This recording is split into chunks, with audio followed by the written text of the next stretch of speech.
Hello, everyone. You're listening to Peoria Business Champs. I'm here today with Pete from Fourwinds RV. Pete, would you like to say hello? Hello. I finally got him down here. I've been working with him for a couple of weeks, and his schedule allowed for us to get together today. So I'm very excited to introduce him to you guys and to interview him and find out all about Four Winds RV. Pete, can you give us a little bit of history? Let's start with like you and your professional career. Where did you start out and give us that background?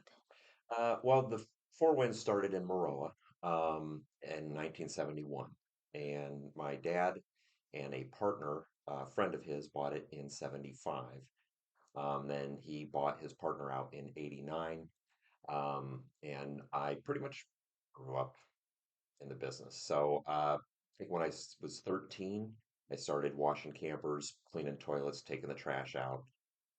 And then over the course of time, worked in almost every department. Not so much, I mean, I'd help in service, but parts, uh, finance, sales, all of it. And so really combined when I went to school and that I was out west for a while, but other than that, I've pretty much been there for 40 years. And so it's kind of the thing I know. In 2007, we got the location here in East Peoria. Okay. It Was used, it an existing Mhm. was it an existing Yes, okay. it had been Ripper RV, been here Okay. for a long, long time. I want to think they were even here since 68, I want to think. And but they had gone through multiple owners, and but those people who bought it did not have a pre-existing RV dealership, so they did the smart thing, which was keep the name. Okay. And then in '07, they called us, asked if we had an interest. And we had some customers in the Peoria area, but not a lot because Maroa's a strong hour away. And so it was a little far reach. And they handled some of the same brands we did. So it was a good fit. So we bought that in 2007. And so now we've had the two stores since then. A lot of the businesses that I interview are family owned hmm and operated. There's a special nuance to those. How does that come across to your guys' business? It is. I know a lot of other family-owned RV dealerships, and it is an interesting dynamic. But it is something I think you see in RVs a little more so maybe Okay. than other um, businesses in that. But as of late, I mean, they've been a lot of the family businesses have been selling out and been bought out by the power dealers like, Camping World and General and, Gotcha. such like that. So it is getting, and I don't know if that's because they've reached a point where they're not sure that it's going to continue on in the family Mm-hmm. or if the offer was just good enough or whatnot. But there did seem to be a lot of that going on. But it does seem to be two separate things. You can kind of, from the feedback that I get from the customers, is you can Mm-hmm. definitely tell the difference between the ones that are the power dealers and how they do things, and then how the family-owned dealerships do. Yeah, I think that's true in a lot of businesses. You can tell when you're dealing with a Mhm. small local place Right. versus a big box Yep. store. So you started at 13. hmm What age did you know, like, eventually I'm going to be here and take over? Hmm. I don't know that well, probably early 20s, I guess, is when I knew it was, probably going to be it. Yeah. Um, it's what I grew up knowing, and, I never disliked going to work. It was always fun. It's always different. It's not doing the same repetitive thing. I Hmm. mean, in a way, you can think it is because, we are, selling Selling the campers same to thing. people, servicing campers and whatnot. So in a way, it is, it's the same thing, but everything is always different. Each customer Every has a day's, different yeah, story. Yeah. yep, and every Hmm. day's got different things going on. So it's not boring. And it's always been fun because it's not something that everybody needs. Nobody really needs one of these, but thankfully they want them, Hmm. and it's a great thing to do. And the whole idea behind it is about having fun and making memories. And so when that's what you're providing people, it's different than like, I've got to have this in order to get kids around and, Or IRS audit. yeah, stuff like that. So Not it's fun. about having fun and I mean, we try to translate that too in our the way we go about things. So I'm trying to talk my husband into getting one. It, I mean, I'm a believer in it, of course. But my kids, um, have great memories. I mean, I've got 15-year-old twins, then we've got a daughter who's Mhm. 24, and they have great memories of going camping with their cousins. We'd meet up, they're Southern Illinois, or they'd come up here, and our family, extended families would get together, and they call them their camping cousins because that's kind of because of distance when we get to Get really together. hang out and see them. So yeah, it's a great thing to do. Yeah. Okay. I'm gonna win. I'm gonna win this argument. Back if the husband's smart, yes, the wife wins the argument. Happy wife, happy life. They didn't come up with it for no reason.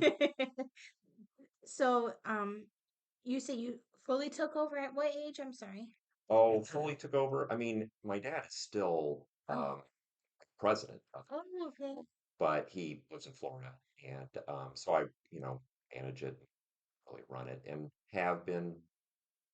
Not even really sure. Probably close to 10 years ish, I Okay. guess.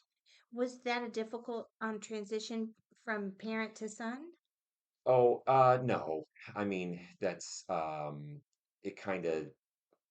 I think he kind of had it, in his mind, Mm-hmm. from for a long time, Mm-hmm. and kind of the way I grew up in it, being a part of almost, every aspect in there and not just, coming in one day and everybody's like, who's this guy? And Yeah, hey, I'm yeah, taking over. yeah. I was there. I mean, I was, always there, grew up with it. And so it was kind of a pretty seamless natural progression, I guess. Mm-hmm. So it's kind of just took on more responsibilities, when I uh, really became the general manager and in charge of the inventory and daily operations and payroll and all that stuff. So it just kind of over the course of, I guess at that point, over the course of 27 to 30 years, just accumulating all the, knowledge of how to do things. Mm-hmm. And so yeah, it just kind of was just a natural progression. What innovations have you brought to the not the industry, but to the organization? Innovations, it probably just ways of adapting to how the world is different now versus when, it was in the 80s Mm-hmm. doing this. Mm-hmm. Knowing that, um, it's a digital world more so than anything, Mm-hmm. and that, um, it used to be where your location was, being in the phone books and newspaper and billboards and all print Mm-hmm. was this big thing, and now it almost doesn't matter where you're located because the internet is Yeah. is the road, Yeah. and so that presence of um, you know getting in front of people, whether it's on their phone or on their computer, Mm-hmm. um, you know, putting in promotions and that to Reach juice, those yeah, things reach those in. things, and then just management of um, the product that we have, and um, doing the best to try and figure out what's coming, and where do we have to be as far as our inventory levels at that point. How many employees do you manage? 27 Oh, wow. between the two stores. Yeah. So what is your leadership style? My leadership style, I would probably say it is by example. Okay. If I had to define it, Okay. just that I think that everybody knows that I'm willing to do anything that needs to be done. Mm-hmm. And if that means, Clean the toilets again. cleaning the toilets again, washing a camper, Mhm. getting a wrench. I mean, I keep a toolbox in my office full of Yeah. tools to, I'll go out and, you know, fix something on a camper if I know how to do it, Mm. or get advice from the service department and do it. So I think I'd like to think and hope that it is, you know, letting everybody know that I'm not afraid to Get in there do and do what anything, needs to be done. and Yeah. you know, treat everybody with, respect and kindness the way I would want to be. And it just created really a family atmosphere. So everybody's got everybody's back. And, Mhm. it's like, well, if he's willing to do this, then I'm going to do everything I can do to help. It's kind of really the philosophy, I guess. It looks like a lot of your employees have been there for a long Hmm. time too. Yeah. How do you do that? What Employee retention. I think Mhm. it's how you treat people. It is, we've been, fortunate and proud of the fact that, we've had people for such a long time. We had a guy who retired last year and had been there 46 straight years. That's unheard of, Yeah. And then one of our employees who passed away this year had been there for over 20. Yeah. And so there's a lot of longevity, yeah. And Sorry to hear that, by the way. well, thanks. It Hmm. was, yeah, it's tough because again, it's like family. Yeah. So it was, was had an impact. And yeah, one of our sales guys been there 30 years. So I just, I mean, the environment is part of it. I mean, I think if somebody likes going to work, likes, who they work with and for, they have a tendency to want to stay there. Um, Do you feel like, or let me ask a different way. How do you feel the culture gets created in a workplace, in a company? um, Life relationships, not having like some sort of separation or hierarchy or um, office doors closed or you never see, we all see each other. Yeah. Almost Granted, clicky. yeah, well, yeah, Yeah. and but I try to say good morning to everybody and or see everybody during the day and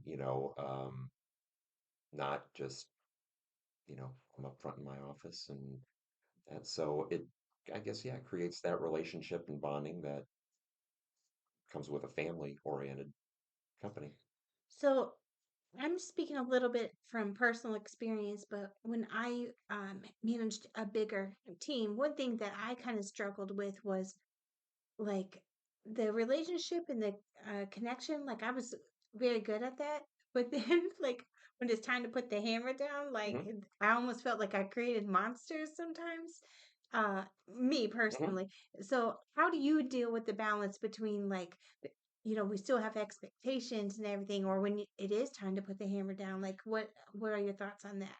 I just talk to people like you would talk to your best friend, Hmm. or whatever, whatever is just, hey, this is what I need done.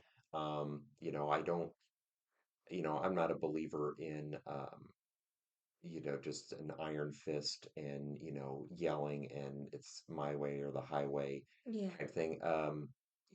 Everybody knows that our common goal is to treat people the way we would want to be treated, Hmm. treat every camper like it was our camper.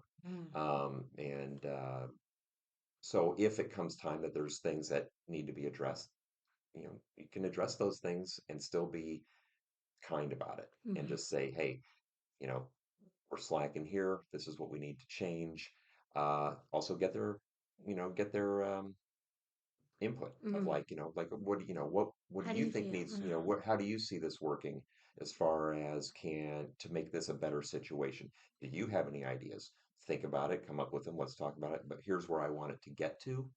And That's good advice, Pete. and this is what this is what I need done. Because you And want their buy-in too.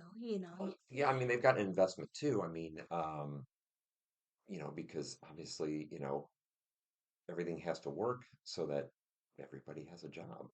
And so there's no reason not to get thoughts, and then work towards the best option. I Yeah. mean, thankfully, it's not really been, there's been no frequent situations of like, isn't working. I mean, Hmm. sure. And then you just got to make the hard call of, this isn't working and, you know, got to make a change and do that. So you do that after a couple attempts of, Always try to attempt. yeah. I mean, it's I always want it to work.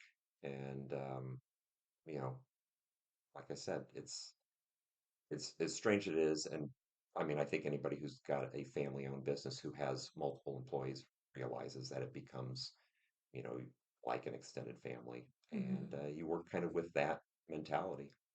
Okay. You said earlier, as far as the advertising and everything goes, so what are you doing right now? So, I mean, so much of it is digital. We have obviously Google is the most important thing. Okay. So Google ad campaign Pay is per click ads? pay-per-click ads. And then Um, display ads too? You do both? Display ads too. So we do those. We do geofencing on phones. We do retargeting when anybody gets to our website. The display ads start popping back up. Um, Facebook is also a pretty strong avenue as well as far Hmm. as getting out there. We still do some of the old school stuff. Yeah, I saw Still two have of your billboards. billboards. We Yeah. still have I some went to billboards. Springfield last week and then came back and saw Phone them. books are pretty much phasing out. I think we might only have a couple books, and they're those small hometown books, which are, I mean, those are fine. And, we've done trackers with that to know that people actually do use them, but it is going away. I mean, It's a fraction you just of, get on the yeah, phone, you type in something on Google, and, so that's kind of the yeah. big part. But those are the mains. Um, Anything that, targets an IP address that has any search history of the Hmm. things that we're trying to get in front of. That's smart. Um, I also wanted to ask you your retention for Mhm. customers returning. How do you measure that? And what is that a big focus for you guys? Well, it is a focus in the fact that it's something that we strive for. Hmm. And I mean, we take pride in the fact that we've got some customer files that are pretty thick, Hmm. 4 or 5 units of their, history. And then their family, their kids have then started buying campers and whatnot. Um, as far as tracking it, I mean, we don't really do Okay. that. Hmm. Obviously we see the faces and we know the Right. names and we, see these people who've had a long history with them. Right. Um, but again, it's kind of like the whole treating people the way you would want to be treated. And just live by the golden rule and things will Hmm. fall into place. Hmm. Um, I mean, some people are going to go maybe find something that you don't handle, that you can't get, Hmm. and, try something else. And that's certainly happened. And then we've had people who come back after that, because thankfully they've enjoyed their experience with us Yeah. more so than another experience. And that's kind of the service aspect is kind of the heart of it. And so if you take care of people when they need stuff taken care of, they'll remember that. Hmm. And so, yeah, I mean, customer retention is certainly important.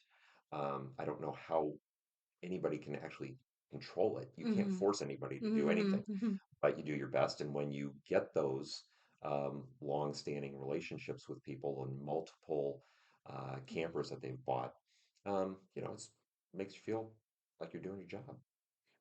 Just curious, what's the life cycle for a customer in RV and camper world? I think cars they buy every like Okay, five that kind of years. the turn. I Yeah, mean, yeah. turn. Yeah, probably still 3 to 5. We're seeing right now a lot of 2019s and 2020s being traded in Okay. as the 23s Okay. have been out for a little Mm. bit. 24s will be in a few months. So yeah, that 3 to 5 is probably pretty accurate. How did COVID affect your business? Well, it's actually it things just blew up. It Mm. was totally unexpected too. I mean, it could have gone the other way. Yeah. But with all the restrictions and everything, and of course, nobody really knew what, Nobody's look back on it working. now and Yeah. it's, you think a lot of things, but at the time you're just Nobody knew what to think. shooting from the Yeah. hip. Yeah. And I think, us, like most places, were really concerned that, we're going to have to close and, couldn't be open. But we worked around that. And like pretty much all RV dealers did. And then, when you couldn't, you know, go on a cruise, nobody would fly and, all these things were shut down. Um, Nobody was working. but the only thing that wasn't shut down was the outdoors. Right. And so that created a pretty big boom for anything. outdoorsy, and camper's certainly a big part of it. And like, I mean, it got to a point just like car dealers where you couldn't really find inventory anywhere. And but try to find a bicycle or a kayak, it was the same kind of thing. People wanted to get outdoors, Yeah. and thankfully, it went that way Yeah. than the other way. Yeah. So it was, I mean, it's not like I want to go through it again, Right. but we were fortunate in the fact that it was a product that allowed people Hmm. to escape and get out and not be just confined into their house, Hmm. which was what was going on at the time. Even the state parks were closed for a while. But once that opened up, and people could get out there and go hike and, build a fire and do that, Yeah. it was a good thing and a good release for people. What's one of your favorite lakes or state parks around here? Well, we stay pretty close and local, so we've always done a lot of camping in Clinton. Okay. The Weldon Springs and then Muscooten or the lake park there. Um, are really kind of our home bases. And but we've gone down south to in Marshall. Okay. Was that Lincoln Trail? I think is what it's called. I'm not sure. That's a really nice one too. What So about Johnson State Park in Kewanee? Have you been out there I have not before? gone to that one. Like I said, it's always been kind of with the kids and that stuff. It's always been pretty close. Yeah. Um, I'm from that way. yeah. So, but Mm. it's really. Oh, I remember one down by Six Flags in St. Louis. Stayed at that campground close to there, and that was a lot of fun too. But um, really, just once you get into almost any campground, not. It's not fair to say that it's the same, It's a vibe. but it's kind of like, yeah, you're Yeah, kind you're of getting it. relaxing. Yeah, Yeah. Yeah. you're staying kind of, you're doing your thing, setting up, and being away from it all. Yeah. I'm getting back to more the business Hmm. side of things. What's the most important lesson you've learned professionally? Hmm. Lesson professionally, I guess. Again, that if you do what you just what the right thing is to do, it's and be honest, um, it's always going to pay off as the right decision. Hmm. um, I mean, there's certainly business philosophies of structured, hard line, this is the way the company rules are and whatnot. But with ours, I think it's just that I learned that every scenario is its unique situation. And if you just do the right thing, you're never going to be sorry. I kind of go by saying that's along those lines. Like, if you always tell the truth, you always know what to say. Like, Hmm. so that's kind of the same sentiment. Like, even with training employees, like that can be like your very core principle and how you build your return policy, Yeah. your everything off of. So, Yeah, and explaining it. yeah. The other thing is that I always said, don't, another thing is don't just make up an answer. Yeah. Say you don't know and you'll find it Yeah. is way better than It's the truth, yeah. saying something just to Like, get an answer out there and then it not be right. and And then you then, get exposed, and right, now you look exactly. like a liar. Exactly. Yeah. And then, but sometimes you have to tell people things that they don't want to hear, Yeah. or you're not able to give them a yes for something, or, you always try. My first thing is, never, don't say no right Right, away. right. Say, let me work on that. And then if it's not the answer that uh, they're looking for or that you'd like to give them, explain why. Yeah. And I think if you just do that, People respect yeah, that. it's never going Yeah. to hurt if you just are honest and share information. Hmm. Who would you say is your biggest mentor in business?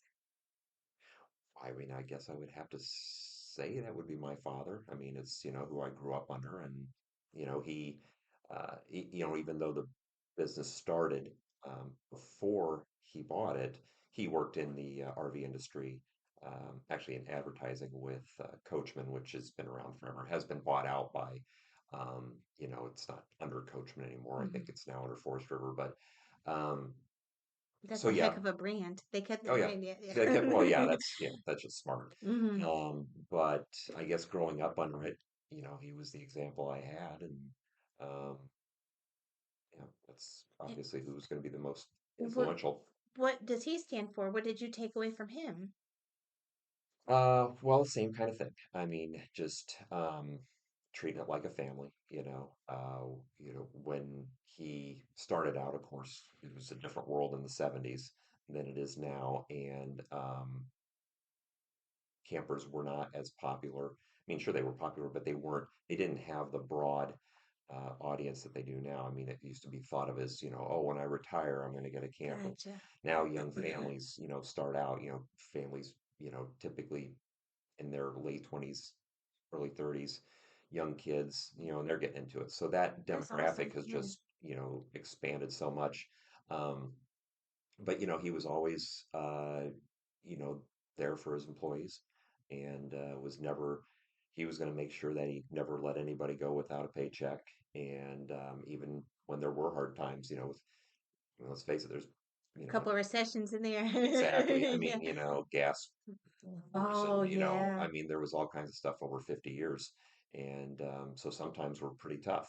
And even if it meant him you know Going digging working out of his out of own yeah. check, or own bank account to pay people. That's what he did. So, um, yeah, I guess that's just kind of instilled, um, you know, with the way I do things too, is that, the employees are our family, and, you know, want to make sure that they all are able to provide for their families, and then, taking care of the customers as well. Yeah. I'm definitely picking up the family theme just based on a couple things you I know it said. sounds Yeah. very repetitive, but it really is the Oh, thing. because it all that's the core. So Mhm, it everything's is. tied to it. But I was just thinking with my own kids, like I have five boys, so I'm always thinking in the back of my head like they're watching me, when someone cuts me off in traffic or Mhm, I'm angry, how do I respond to things like your kids, your employees, they're always watching you. So mhm. I think that is how you said it earlier with leading by example and how you treat people. I think that all ties back to your guys' core beliefs. Yeah, I don't think do as I say, not as I do is not a Yeah. philosophy that, Mhm. I would follow, but Yeah. then, it's not who I'm gonna stand behind. So, Yeah. yeah, just, have that mentality behind it.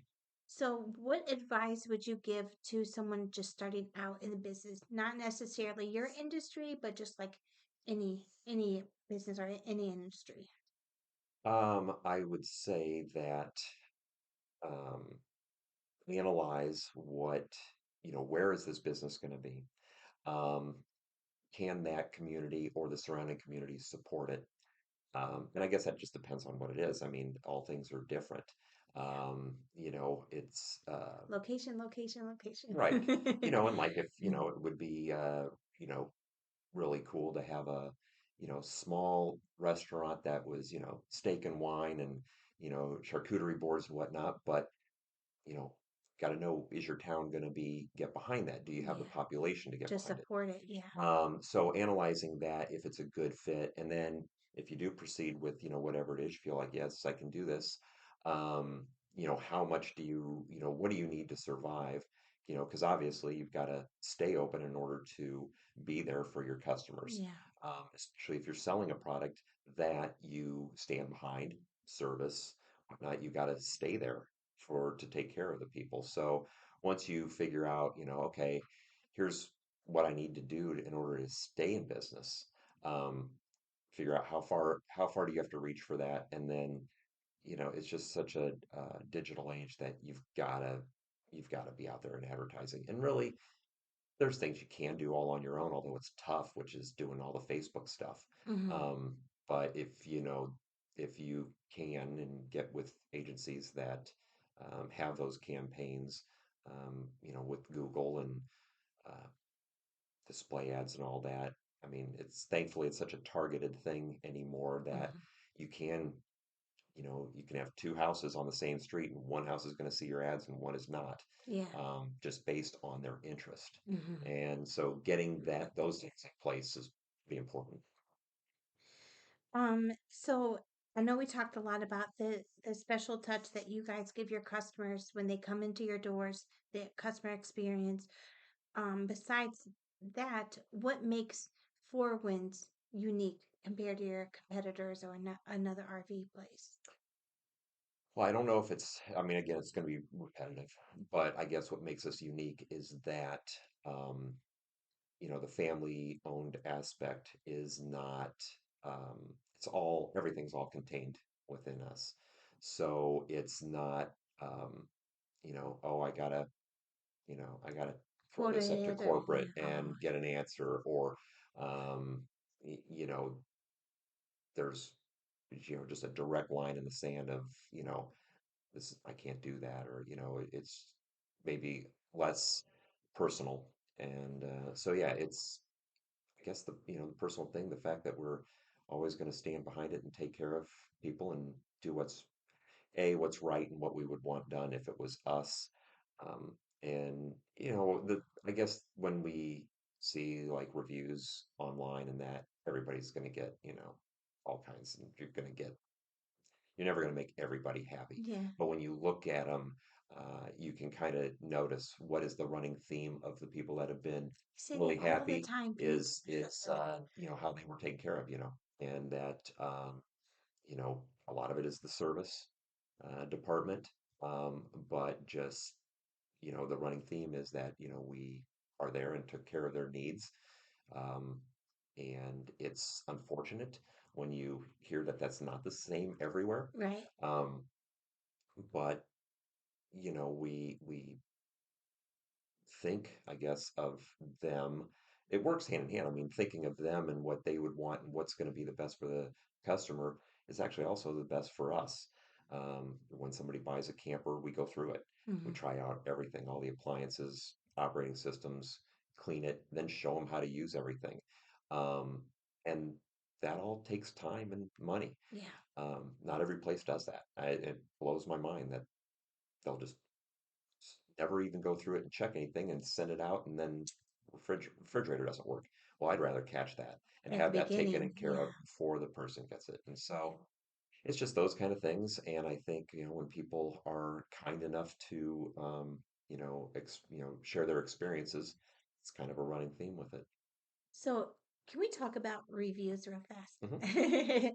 Hmm. I'm a firm believer that reviews are, whether they're good or bad, give a business valuable feedback.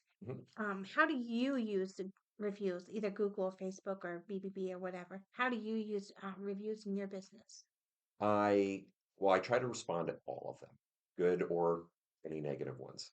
Though I do wish that, um, I wish Google would change, they got to be able to do this, change the format to where if somebody's going to give a 3-star or under review, that they have to make a comment, because you can Um, slip and your thumb can that's hit a a good 1-star point. and send it. Yeah. And there's really no real way to get that rectified. Yeah, it's It's there.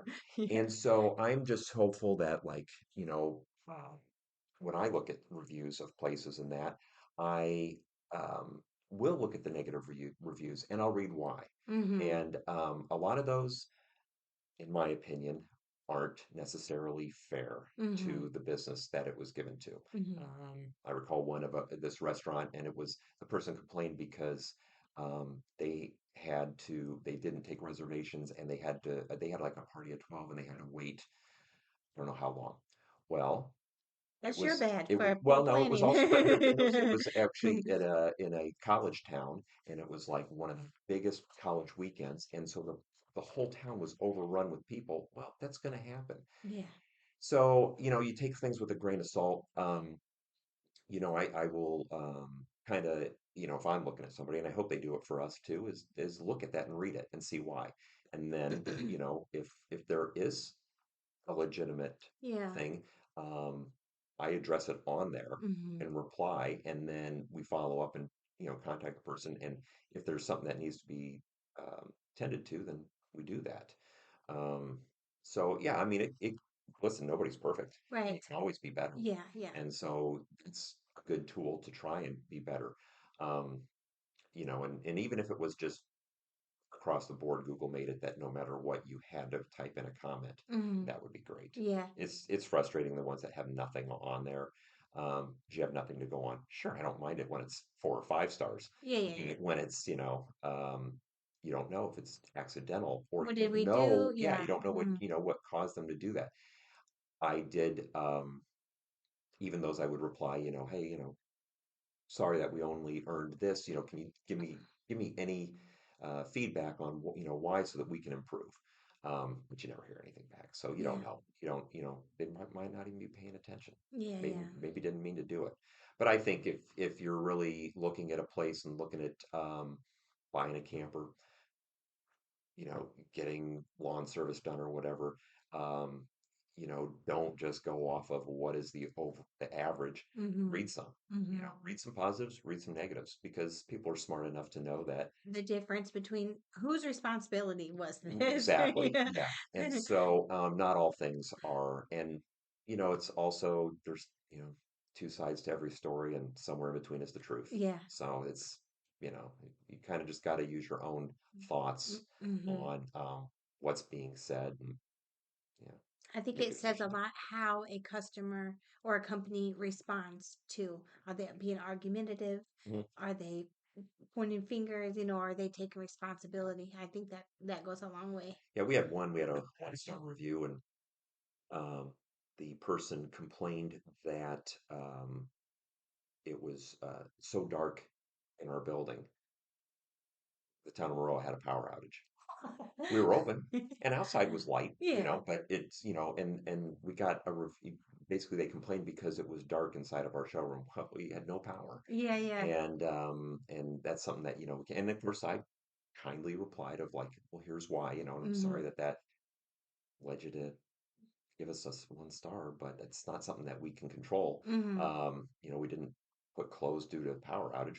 We're Yeah. there. Yeah. And the thing is with no power, everything's down. No Yeah. computers, no nothing. But we'll find a way. Somebody wants to buy a part and we have no power. We'll get on our phone and figure out the tax and, you Yeah. know, do it. So they're not like, sorry, I can't sell it to you because I don't have a computer. Yeah. Um, but it's just funny. Some things are just kind of you gotta laugh. There's one in every crowd. You gotta laugh, yeah, otherwise they'll drive you nuts. Yeah, but I also think that with reviews, like you said, like if there's a theme, like Mhm. even a bad one, like maybe it wasn't a power outage and maybe it's just like your lighting, and then you have like 4 or 5 people complaining. You're like, okay, is this something we need to pay attention to? Yeah, I think that's a positive for companies too.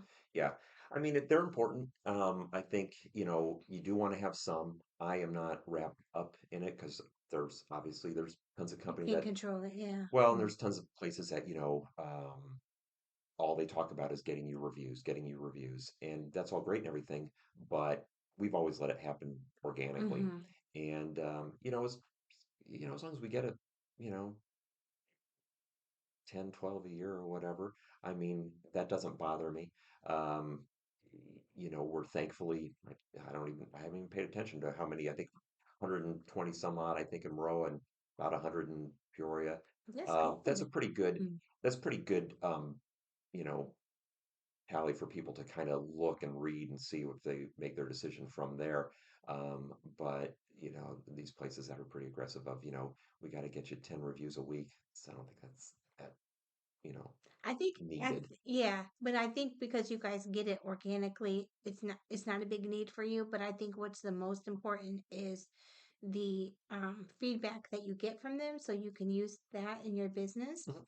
and also how a company replies to the customer. I think people are looking at that more so than they are even the Yeah. complaint. Mhm.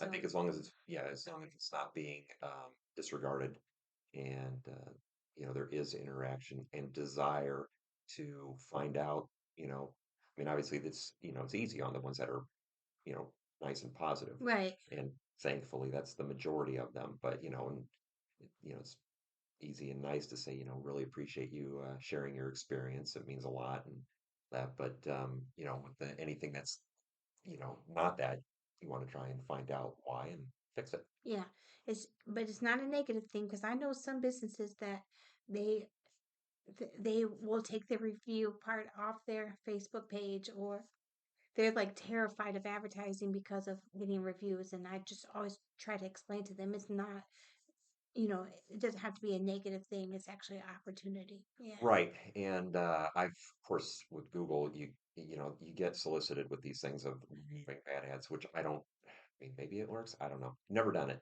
Um, I know I've been on the phone with Google for hours yeah, trying to do that well, before. yeah. So it's and I think I've emailed them. I'm like, hey, when there's no comment, isn't there something that can be, again, An asking extra for, step. get Yeah. a comment in there or whatever. Um, And I think the only way you're really going to get Google to take one away is if it has horrible Offensive. language, Yeah. offensive, yeah, stuff that is really, um, you know, vulgar and whatnot. But I've never taken, Those we things, have never legal taken. action. Well, no, thankfully we haven't had anything vulgar or anything like Yeah. that. And then with Mm. Facebook, sure, you could tweak that, but I've never taken one off. I'd rather just reply and try and get a conversation going. Hmm. So, all our business owners out there, don't be scared of reviews. Can't make everybody happy, but you just Mhm. do your best and take every opportunity to, you know, make if somebody's and the only other thing is sometimes people are they've got other things going on in their life Yeah. and they'll take it out on people that Everybody. they can't take it out on. Yeah. They might be mad at a certain person at their own work or in their own family or whatever, and they can't vent it there, so they'll vent it to something else. Yeah. And so you can't really take it personally, but you always want to address them and try to turn a negative into a positive. Hmm. So, what makes you excited to go to work? Oh, well, I guess a little bit of everything. I The environment, is again, it's a fun environment. Um, I like the people that work with. Hmm. So it's you know a little bit of almost like hanging out with your friends and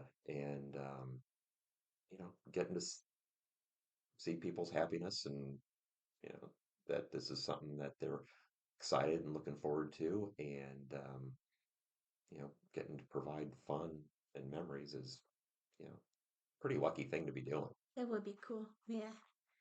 Anything that we didn't talk about that you'd like to discuss? Hmm. I mean, I can't think of anything that we didn't. I mean, because obviously it sounds like a broken record, but it's just that running theme of, you know, um, living by the golden rule is our philosophy. So almost bringing up anything else would be, like that. I mean, it's just a wild combination of, I guess, feeling good about the products. I mean, being that we've been there for, 50 years. Um, it's nice to know we don't have a boatload of brands. We're fairly limited because we want to have more of their floor plans rather than Okay. have one, just to tie up a name. Gotcha.